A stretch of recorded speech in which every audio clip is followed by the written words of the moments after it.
Il y a un jour qui vient où les mots ne seront plus de nuages dans le ciel, plus de larmes à jamais. Tout est paix et pour toujours sur le feu et pas mes dents. Pour quel jour, combien de jours ce sera? Il y a un jour qui vient où les mots ne seront plus de nuages dans le ciel. Gloire à Jésus. Que le nom de Dieu soit béni. C'est encore une joie pour chacun d'entre nous d'être dans la maison de son Père.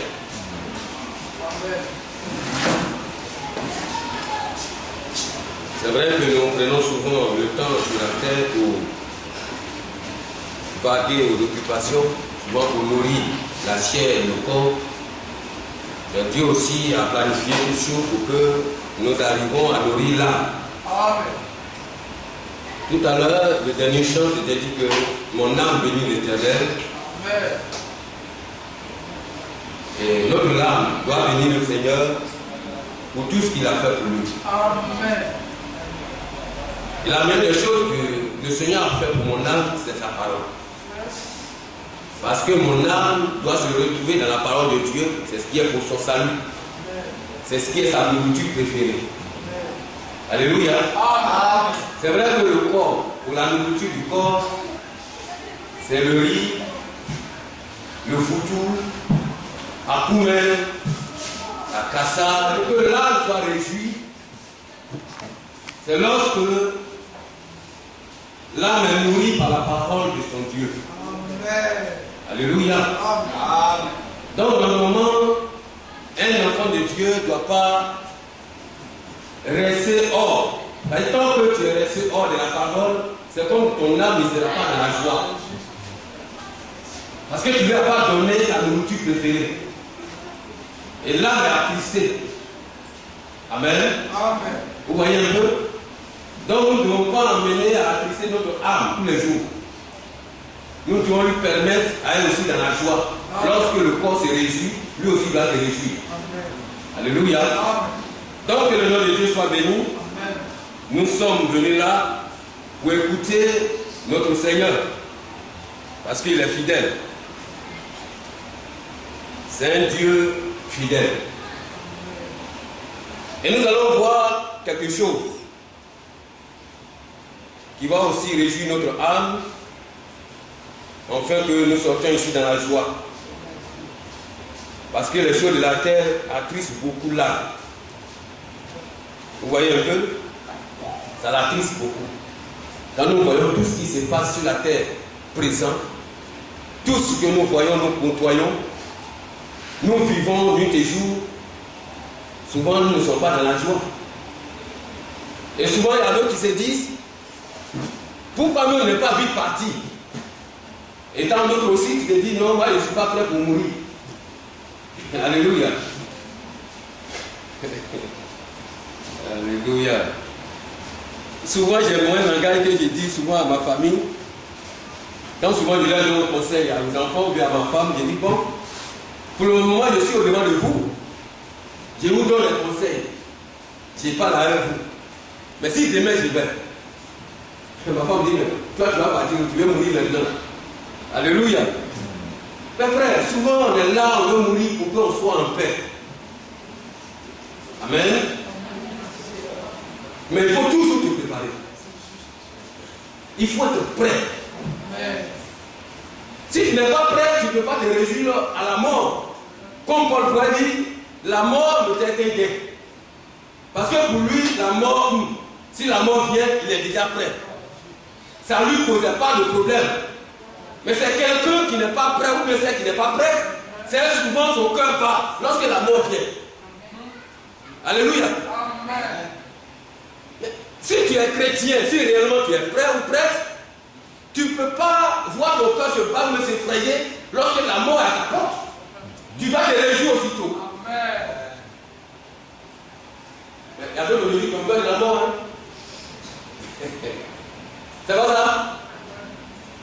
Et c'est que tout à l'heure, si la mort vient frapper, qui veut se réjouir? Alléluia. Paul dit la mort d'elle gagne. C'est-à-dire, je ne peux pas m'effrayer lorsque la mort vient parce que je suis déjà prêt. Je dois me réjouir plutôt parce qu'il va me libérer de ces caprices de la terre. Et je vais aller rapidement me reposer. Amen.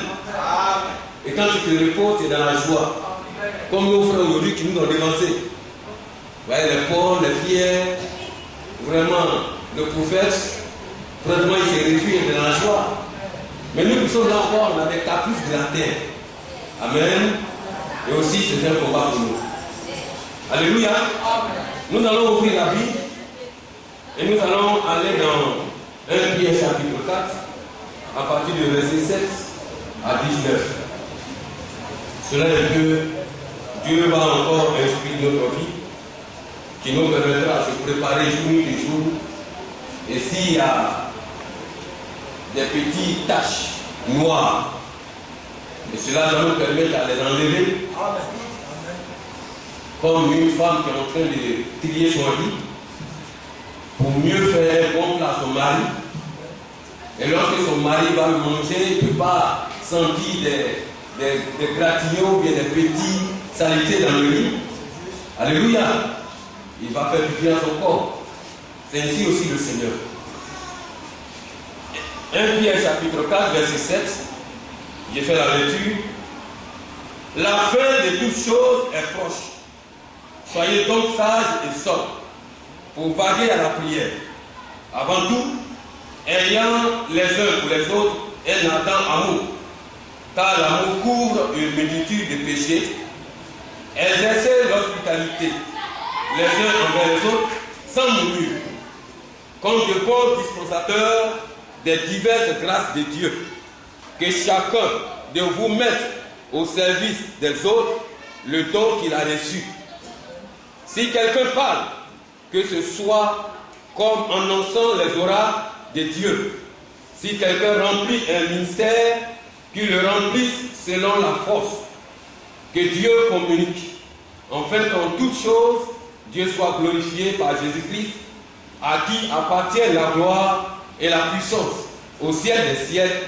Amen. Mais bien aimés, ne trouvez pas étrange d'être dans la fournaise de l'épreuve, comme s'il vous arrivait quelque chose d'extraordinaire.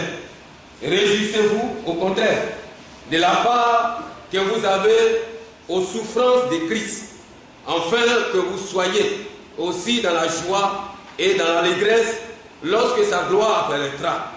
Si vous êtes outragés pour le nom de Christ, vous êtes heureux, parce que l'Esprit de gloire, l'Esprit de Dieu repose sur vous.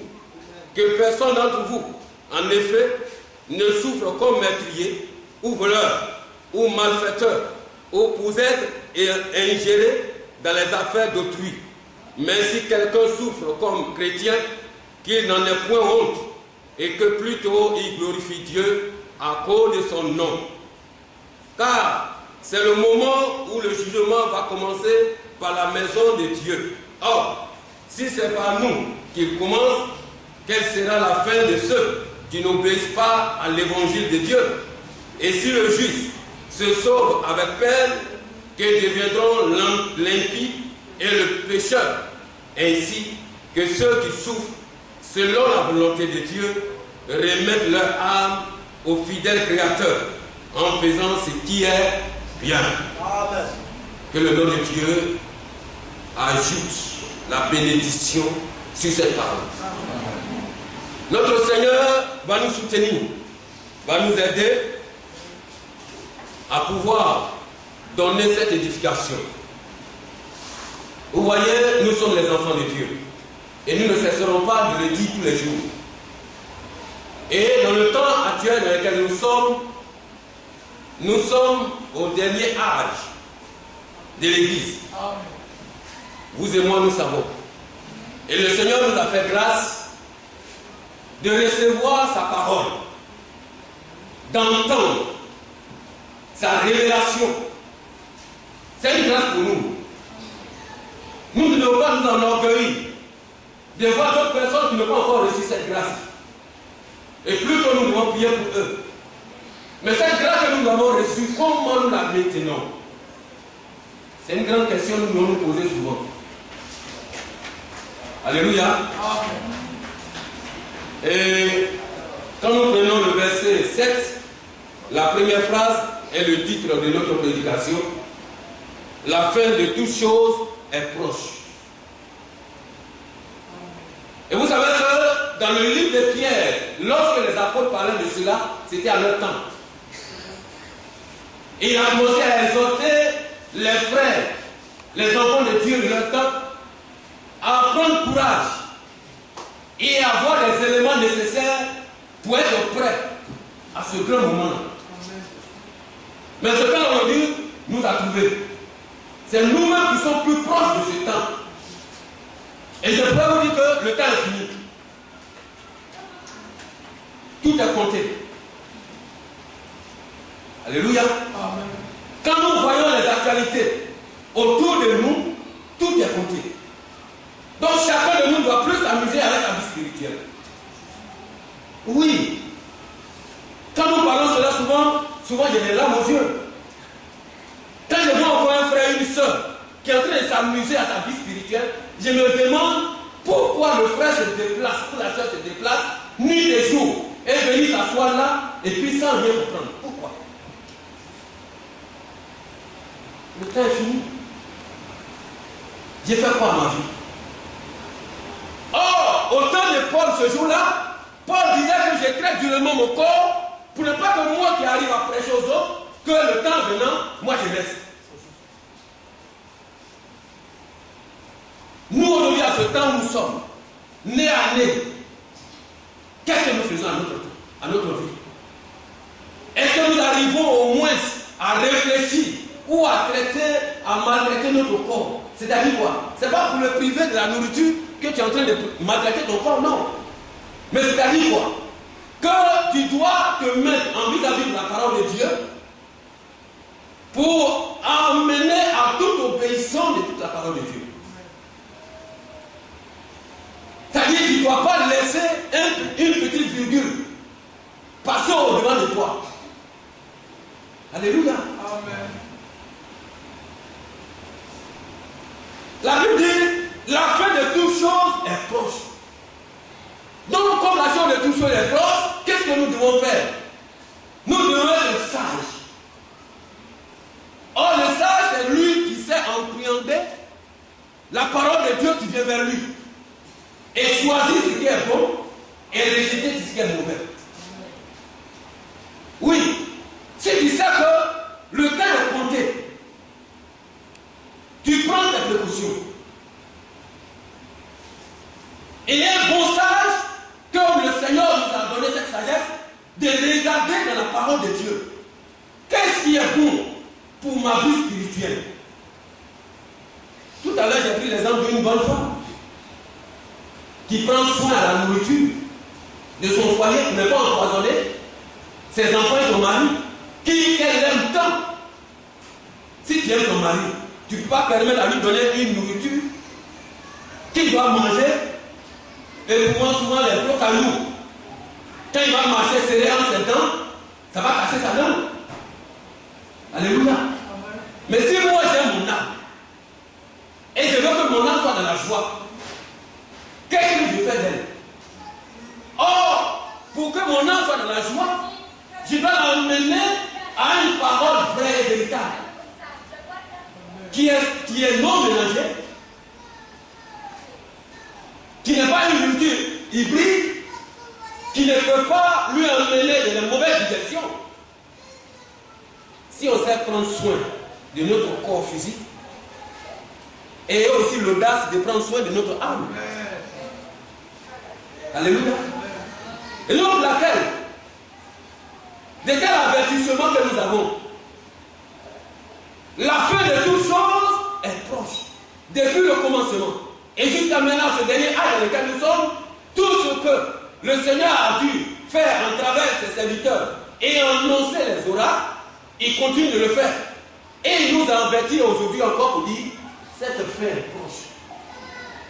Qu'est-ce que toi et moi on va faire? Premièrement, le sage. Et la Bible dit que la sagesse, c'est la crainte de la parole de Dieu. Le commencement de la sagesse, c'est la crainte de la parole de Dieu. Donc pour vous et moi, pour qu'on soit sage, un bon sage, c'est celui qui a les regards foncés dans la parole de Dieu. Et qui fait ce que le Seigneur lui a dit de faire. Amen. Amen. Donc mes frères, en ce temps, étant aussi les serviteurs de Dieu sont vigilants. Je pourrais exhorter un frère aujourd'hui, je dis, ne voyez pas les serviteurs de Dieu, le ministre de la parole. Vraiment, peut-être à vos yeux, ils sont méchants. Peut-être à vos yeux, ils ne vous aiment pas. Lorsqu'ils vous reprennent, lorsqu'ils souvent ils sont durs. C'est comme un père qui veut voir son enfant être meilleur. Alléluia. Amen. Un père qui veut voir son enfant être meilleur, il doit être rigoureux. Il doit être pointillé dans les conseils qu'il donne à ses enfants. Et cette responsabilité que le Seigneur a mis dans notre main, elle est lourde. Et c'est par sa grâce que nous arrivons vraiment à l'utiliser. Donc, vous devez nous comprendre. Mais Jésus-Christ voulait voir Pierre être le meilleur à côté de lui. Et lorsque souvent Pierre parle et échange avec Jésus, quand Jésus voit que ses paroles ne sont pas vraiment appropriées à son service qu'il est venu faire, mais cette parole que Jésus a utilisée, arrête de moi Satan. Je pourrais te dire aujourd'hui, si je te disais là où tu es assis en bas de moi, arrête de moi Satan. Si tu es un grand bosseur, tu vas me donner un gros coup de poing. Lui, il a commencé à rire. Je dis oui. Mais le Pierre n'a pas fait. Par la sagesse de la parole de Dieu que Pierre avait, Pierre a compris aussitôt que c'était son bien. Mais aujourd'hui, de notre jour, les frères et sœurs ne nous comprennent pas comme ça. Il y a d'autres qui boudent la ministre de la parole. Et puis souvent, ils prennent ces paroles-là, ces encadrements, ces incitations, pour dire que la ministre de la parole les incite. Mais quand c'est comme ça, est-ce que tu es sûr que tu peux avancer spirituellement? Toi-même, tu as ton enfant. Si tu l'emmènes à le frapper, et puis il va dire, bon, mon papa me frappe toujours. Si c'est ça, là, moi, je vais quitter dans sa maison. Vous croyez que cet enfant-là peut devenir bonne chose, quelqu'un de bien demain? Hein? Cet enfant ne peut pas devenir quelqu'un de bien demain. Si quelqu'un qui ne veut pas recevoir les réprimandes et qui fuit les réprimandes, et la Bible dit qu'il règle son coup, c'est-à-dire qu'il détourne de sa tête les réprimandes, les exhortations ou bien les conseils de son père, croyez-vous que cet enfant va devenir quelqu'un de meilleur demain? Non. C'est la même chose dans la maison de Dieu. Amen. Frères et sœurs, ne nous voyons pas en tant que des mauvais. On veut du bien de vous. Amen. Paul doit dire, vous êtes notre couronne. Amen. Mais comment nous devons vous emmener pour que vous soyez la véritable couronne pour nous? Alléluia. Amen. Et ce que nous devons savoir, c'est la même chose que Paul a donné comme exhortation ou interpellait Timothée à jouer ce rôle ce jour-là.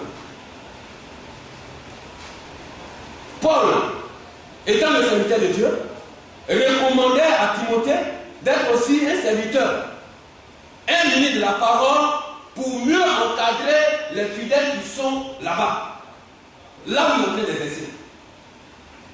Alléluia. Et quand nous prenons un Timothée, et 2 Timothée chapitre 4,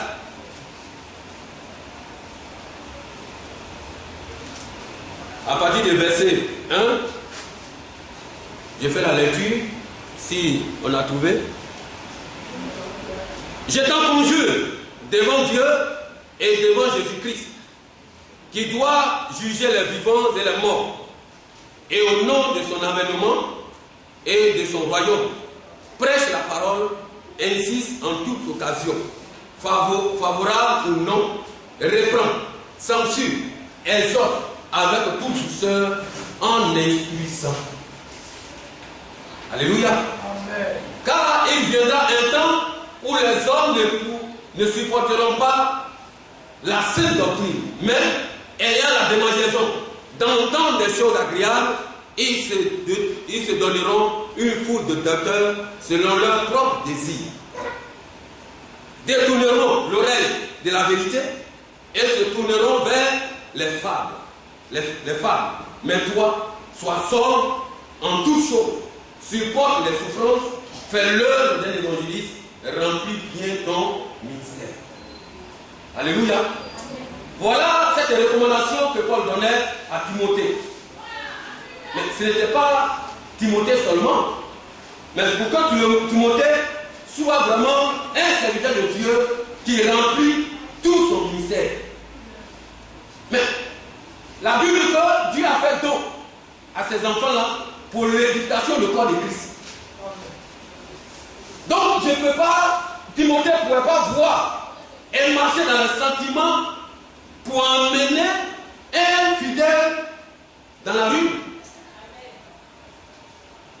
Alléluia.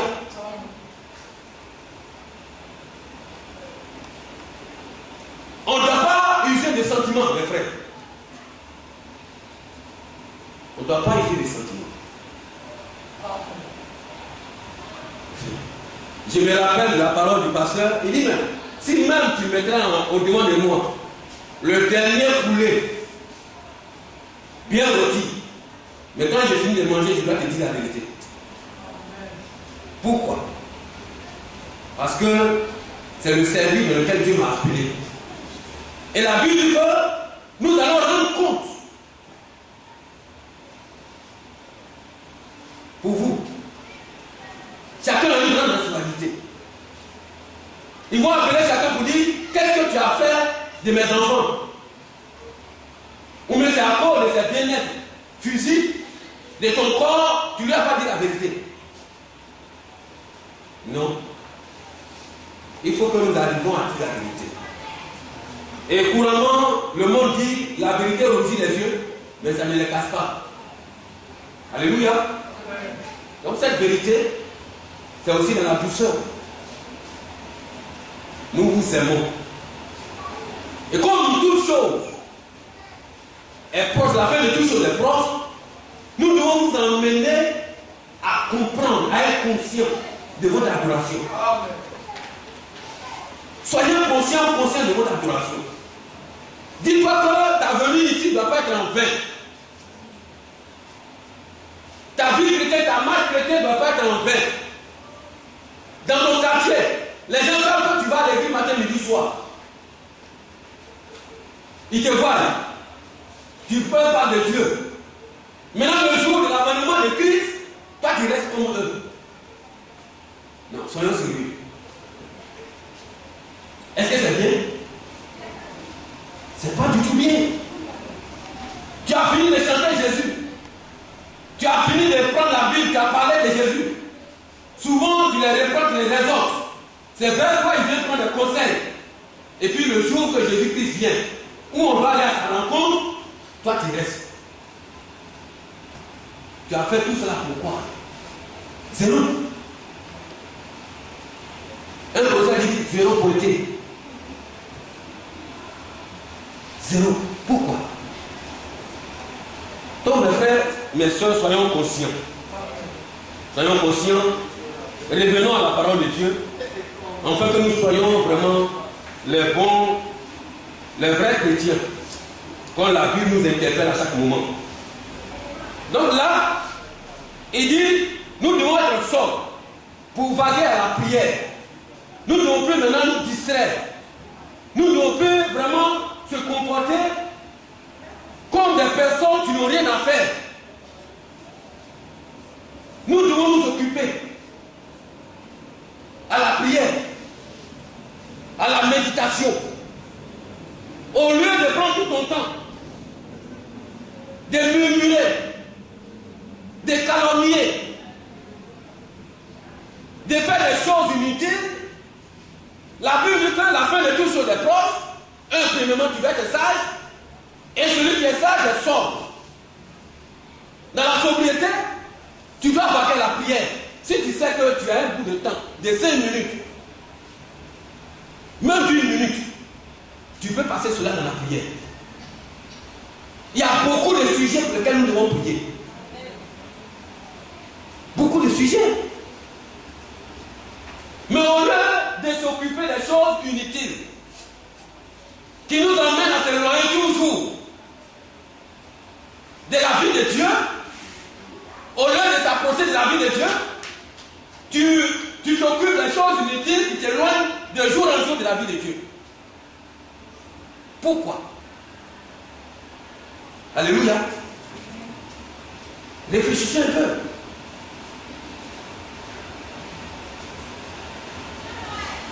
Voyons notre vie à chaque jour.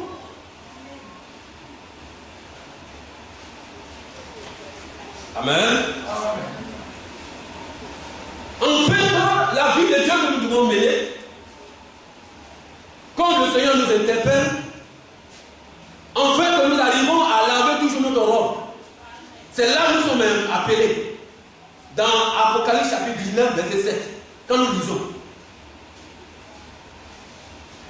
L'époux de Christ que nous sommes, nous devons avoir des robes bien lavées, blanches, comme du fin lin. Mais ce sont nos œuvres justes. Crois-tu qu'en calomniant quelqu'un, en mettant des petits actes de division, ou bien poser des actes de clan, crois-tu que tu es en train de laver ta robe comme ça?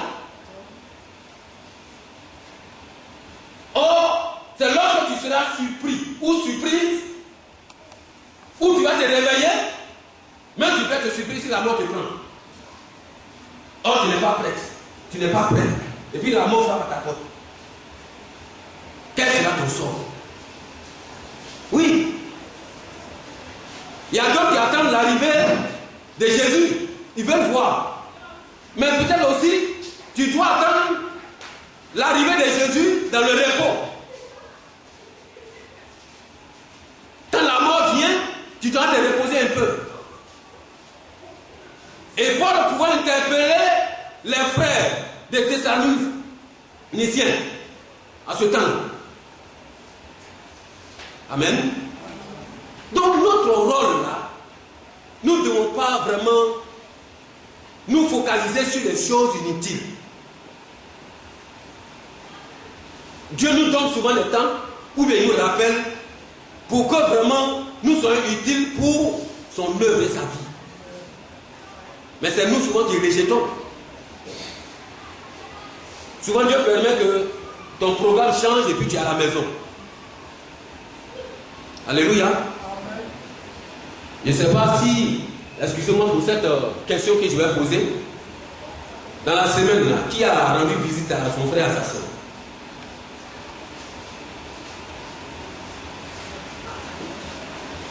Alléluia. Une seule main. On n'a pas le temps d'aller vers notre frère. Et même peut-être on n'aura pas le temps d'aller annoncer, apporter la parole à ceux qui sont autour de nous. Mais on a le temps de murmurer. On a le temps de calomnier. On a le temps de faire chercher des plans pour faire des petits clans. Et lorsque nous serons surpris, à ce moment-là que Dieu nous interpelle, c'est là, on a dit si je savais. Mais c'est déjà trop tard. J'ai dit à ma grande fille, je n'aime pas ce langage-là, si je savais. Pour le moment, tu dois profiter de ces conseils qu'on te donne pour te réveiller. En fait que plus tard, tu ne dises pas si je savais. Ce que mon papa me disait là, si j'avais su, mais c'est déjà trop tard. C'est la même chose que la parole de Dieu. J'ai cru que j'avais encore du temps sur la terre. Mais ce n'est pas toi qui gères ton temps. Le temps appartient à Dieu. On finit de se séparer aujourd'hui. On arrive à la maison, puis demain vous attendez. Ouais, frère Hugues est décédé. Alléluia. Mais le temps ne nous appartient pas. Ce temps actuel qui est en face de moi, parce que la Bible dit de racheter le temps. Parce que le temps dans lequel tu te trouves ne t'appartient pas. Donc fais ce que le Seigneur a mis au-devant de toi. Pour que tu aies l'assurance de ton salut. J'ai l'assurance de mon salut. On cherche le beau cœur. Mais que cela, ces paroles ont effet dans notre vie. J'ai l'assurance. La demande qu'il chante dans les descendre, je suis en train de chanter. Et puis, vraiment, la vie de Dieu est en train de descendre. Mais est-ce que ces paroles, ces lettres, ces mots que tu es en train de dire ont des effets de ta vie? Amen. Et cela, nous interpellons toujours les frères. Je reviens encore aujourd'hui.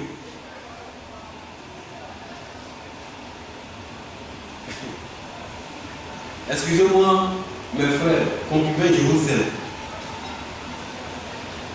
Mais je vous prie.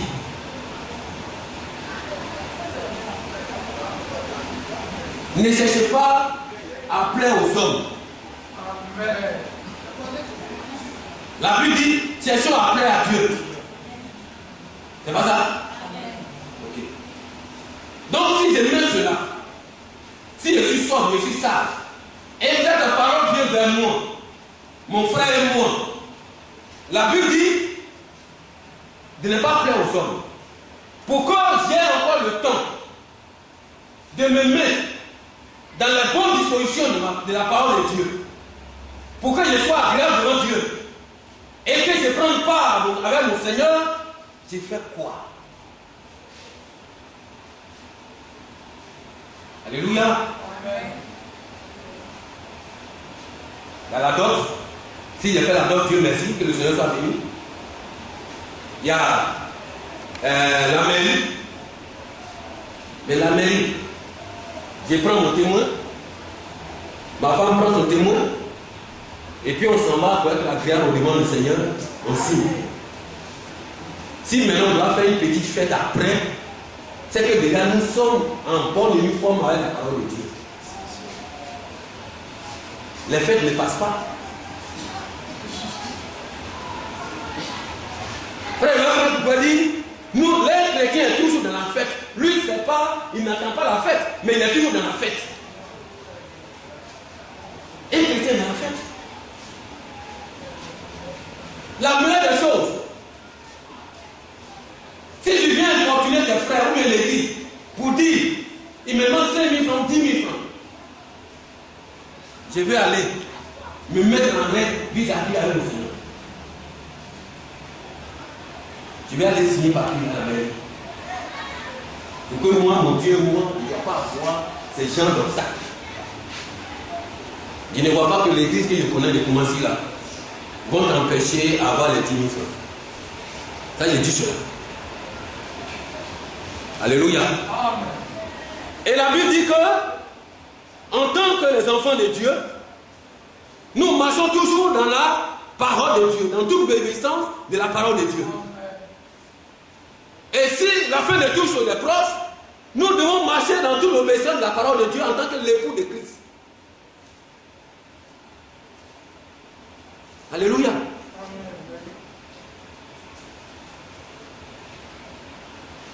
Excusez-moi beaucoup, pardonnez-moi.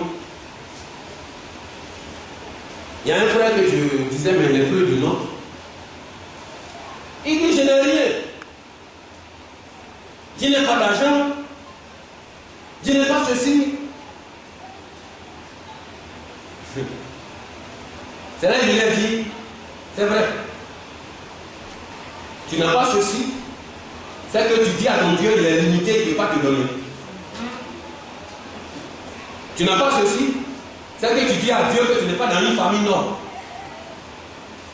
Tu n'as pas ceci.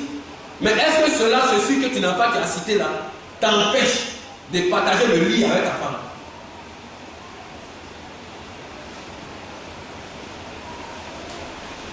Alléluia.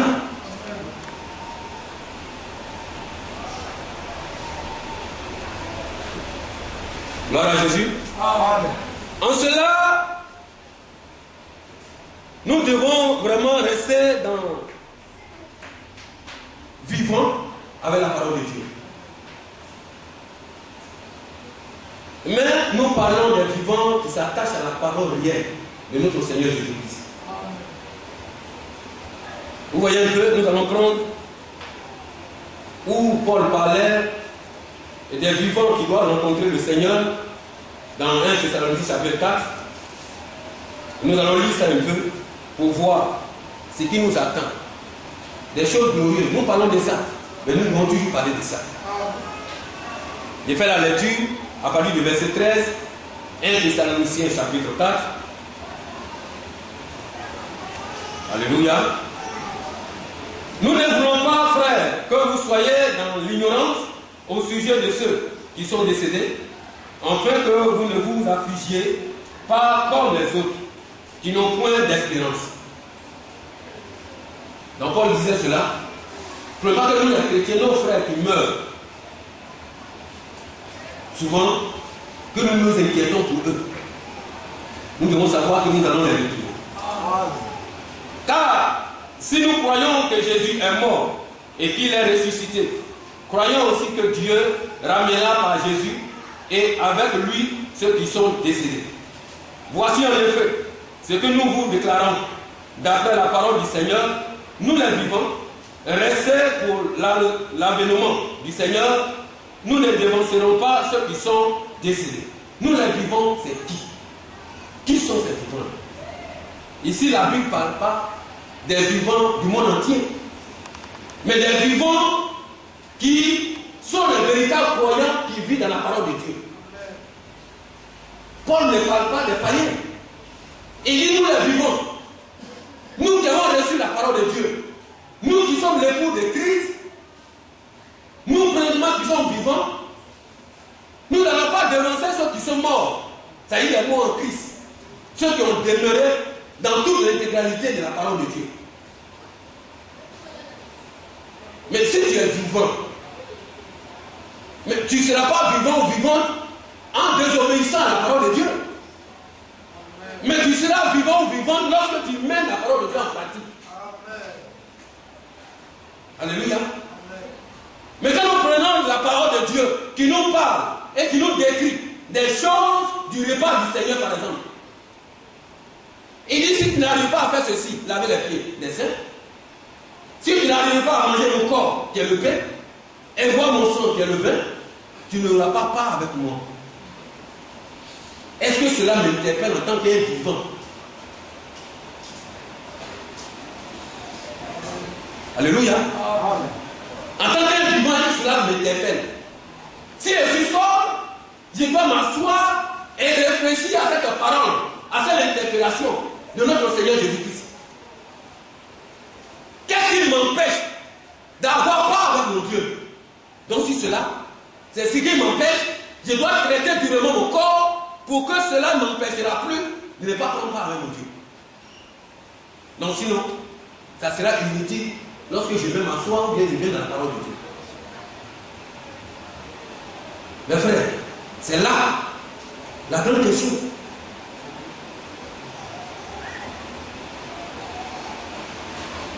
Souvent nos sœurs, elles a vu peut-être quelque chose, c'est vrai, c'est joli. Nos sœurs aiment des bonnes choses. Mais cherchons la parole de Dieu. C'est une très bonne chose. Dieu nous appelle pour grâce. Et vous ne savez pas que souvent, c'est ces choses-là, comme je le vois bien faire, c'est ces choses souvent qui peuvent bloquer même tes choses, tes activités. Pourquoi donc te laisser être bloqué par ces choses? Or, Dieu t'a donné une opportunité de faire face à ça.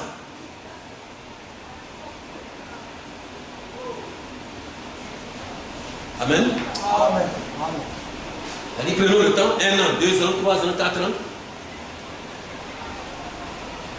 5 ans, 6 ans, 7 ans, jusqu'à 10 ans. Quand tu vois ce temps-là, là, comment on appelle les années là, sont beaucoup, hein. Sont beaucoup. Ça peut te préparer à te mettre en règle avec le Seigneur. La fin de toutes choses est proche. Et la Bible dit que nous devons être sobres. Soyez sobres. Amen. Réfléchissons ce qui est bien. Enfin que le temps là, qui est là en face de nous, ne peut pas nous surprendre. Il dit exercer l'hospitalité, les uns envers les autres, sans murmure, comme de bons dispensateurs des diverses grâces de Dieu, que chacun de vous mette au service des autres le don qu'il a reçu. Alléluia. Vous voyez, dans la maison de Dieu, en tant que membre de Christ, il a toujours partagé ses dons, ses capacités. C'est-à-dire, chacun a un don particulier que Dieu lui a accordé. Et Dieu ne t'a pas donné ça inutilement. Il t'a donné cela pour son service. C'est-à-dire que c'est la première chose d'abord on doit se mettre en tête. Si Dieu m'a donné un don d'être hospitalier, d'avoir une main facile, de pouvoir aux besoins des frères et des sœurs, d'être hospitalier, de rendre visite, d'exhorter, de prier, de se me mettre à l'écart et au moins apporter les besoins des frères dans les prières, de les soutenir, c'est pas en vain. Tu n'es pas fort. C'est pas pour toi. Mais c'est Dieu qui t'a donné pour que cela soit utile pour son œuvre.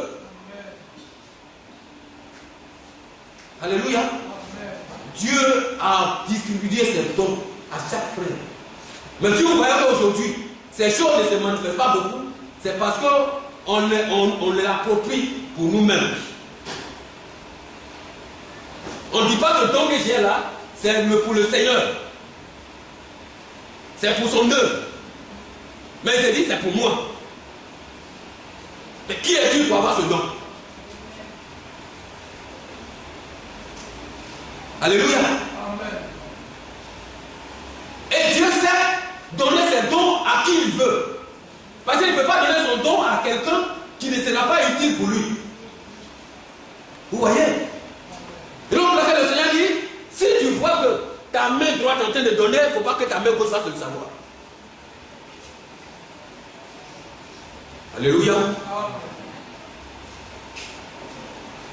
Mais souvent, quand tu fais savoir ta main gauche ou ta main droite, c'est comme tu es en train de t'approprier ce don.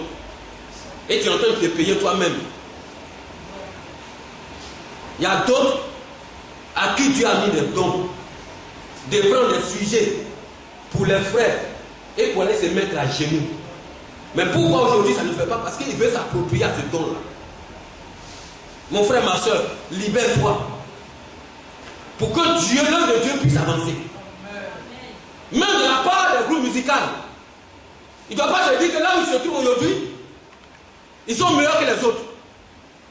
S'ils mettent ça dans leur esprit, Dieu va les faire descendre.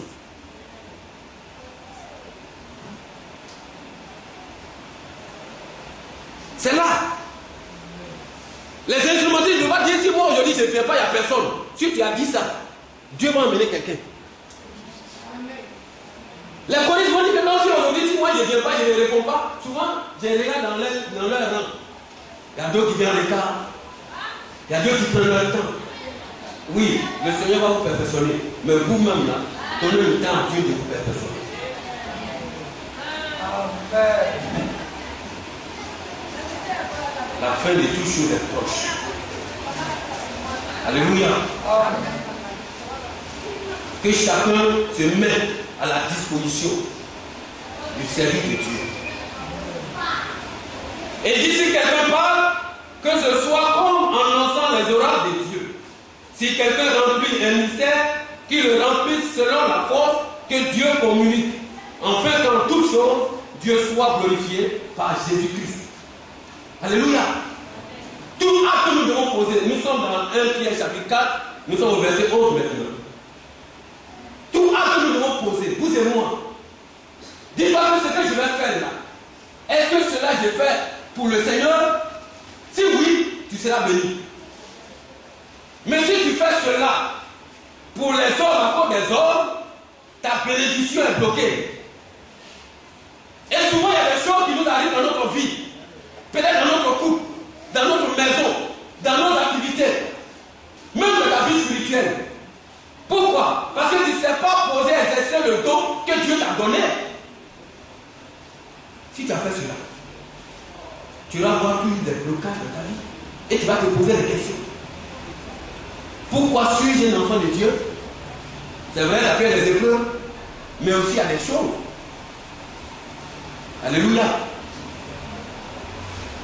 Que nous-mêmes, on arrive à créer dans notre vie qui empêche l'épanouissement spirituel dans notre maison. C'est ça. Vous voyez, j'ai échangé tout dernièrement avec quelqu'un. Il dit, mais pourquoi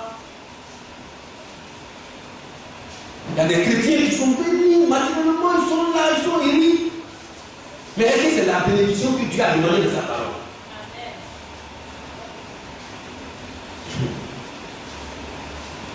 Alléluia. Lorsque nous prenons la Bible, de la Genèse à l'Apocalypse, la bénédiction que Dieu demande, c'est la bénédiction du ciel. Il n'a pas dit qu'un chrétien ne doit pas être béni matériellement. Hein. Il n'a pas dit ça. Mais le plus important de notre Seigneur Jésus-Christ, et donc dans Matthieu, il a dit cherchez premièrement le royaume des cieux.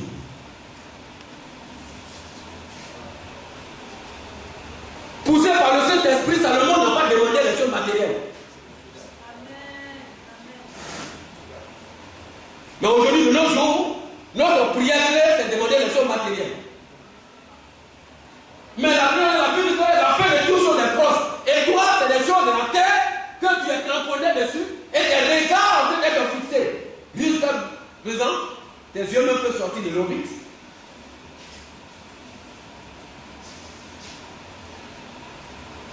Dieu, ce qu'il veut voir de nous, c'est notre prospérité spirituelle. Il dit lorsque tu vas chercher premièrement les choses du ciel et la justice. Quand tu vas mettre la justice de Dieu, de la parole de Dieu en pratique, c'est là qu'il va faire quoi? C'est là que toutes ces choses te seront données. Amen. C'est pas ce qu'il a dit? Pourquoi? Parce que nous allons laisser ces choses d'abord sur la terre.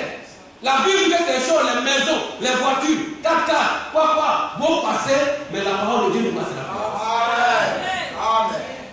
Amen. Alléluia. Et voilà. C'est ce que d'abord nous devons chercher. Donc ça dit quoi? La Bible dit, si je fais quoi? Si quelqu'un parle, que ce soit comme en annonçant les oracles de Dieu, si quelqu'un remplit un ministère, qu'il le remplisse selon la force que Dieu communique, enfin, qu'en toute chose, Dieu soit glorifié. Oui, nous ne devons pas chercher à glorifier notre nom, mais tout acte, tout comportement que nous devons avoir, qui doit être offert en premier lieu, c'est glorifier le nom de Dieu. Alléluia. Mes frères, qu'est-ce que nous attendons sur eux? C'est là. Le bas blesse. D'un grand point d'interrogation. Est-ce que tous mes actes doivent glorifier le nom de Dieu? Oui. Et sinon, c'est toi vraiment traiter durement mon corps pour que je revienne. En fait, que tout acte, toute parole, en même que ma langue libère un mot en face à face de mon frère ou quelqu'un d'autre, un païen, que ça soit vraiment des paroles qui doivent glorifier le nom de Dieu.